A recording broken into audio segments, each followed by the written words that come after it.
Praise lord. ఈరోజు దేవుని వాగ్దానము కీర్తన గ్రంథము 145 అధ్యాయము 7, 8, 9 వచనాలు చదువుకున్నాం. చూడండి.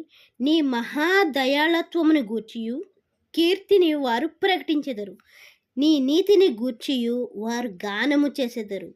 యెహోవా దయాదాక్షిణ్యము గలవాడు, ఆయన దీర్ఘశాంతుడు, కృపాతిశయము గలవాడు. యెహోవా అందరికీ ఉపకారి, ఆయన కనికరములను ఆయన సమస్త కార్యముల మీద ఉన్నవి. యెహోవా, నీ క్రియలన్నీయు నీకు కృతజ్ఞతాస్తుతులు చెల్లించుచున్నవి, నీ భక్తులు నిన్ను సన్నుతించుదురు. ఆయన వాక్యముతో మనతో ఏమని మాట్లాడుతున్నాడంటే, ఆయన ఎలాంటి వాడంట? దయాళత్వము గలవాడంట. ఆయన ఎలాంటి వాడు? దయాళత్వము గలవాడు.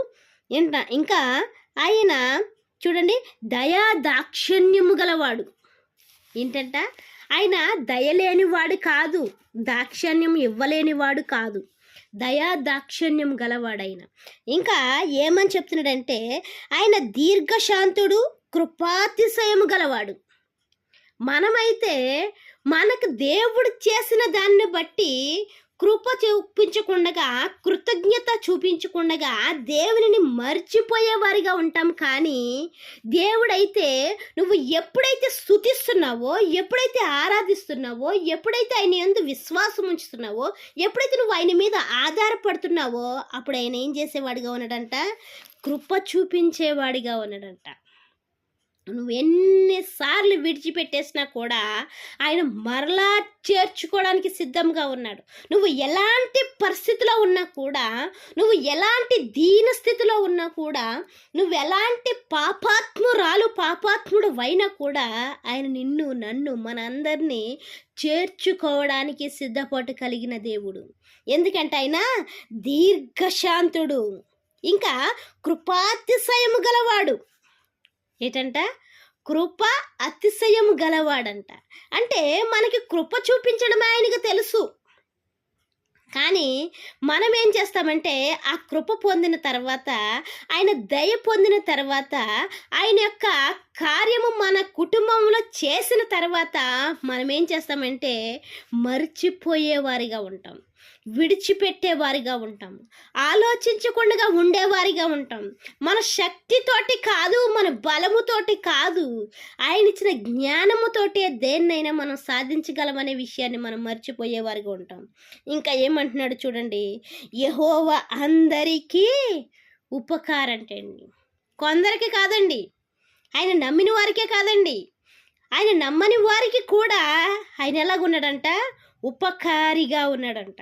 కొందరికంటలేదు, యెహోవా అందరికీ ఉపకారి. నిజమే కదండి.